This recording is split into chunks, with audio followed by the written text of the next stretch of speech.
S'il se retrouve 40 000 à être morts en mer Méditerranée, c'est très concrètement parce que l'Union européenne, vers laquelle ils aspiraient à aller, a fermé progressivement des voies de passage qui étaient beaucoup plus sécurisées et ne sont restées petit à petit que des voies de passage totalement mortelles pour les individus dont on parle, qui, encore une fois, sont des gens qui ont fui des situations chez eux de persécution, de violence, de conflits de très haute intensité, etc., confère ce qu'on rappelait sur les Syriens.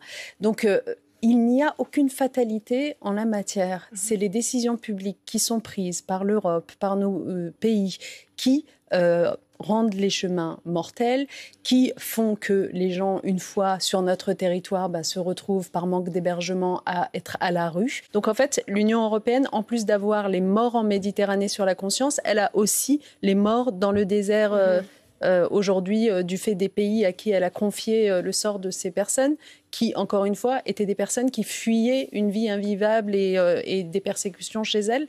Bon, c'est quand même pas folichon. Et puis il y a un point à rajouter quand même qui est quand même assez important, c'est que le fait d'externaliser cette question d'asile, ça coûte une fortune. Je pense que ça, c'est quelque chose de très important à avoir en tête. C'est quelque chose qu'on voit moins directement, nous, en tant que citoyens français à l'intérieur de l'Europe, mais c'est quand même quelque chose qui coûte une fortune.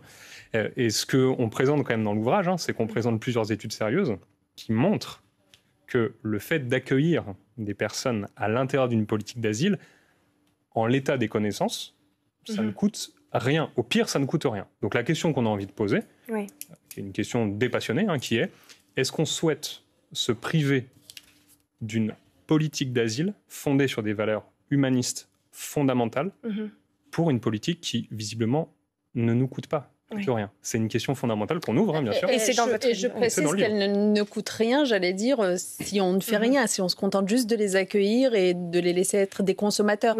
Mais si on fait quelque chose de positif, c'est-à-dire les aider à s'insérer, à travailler, etc., en plus, évidemment que ça nous rapporte.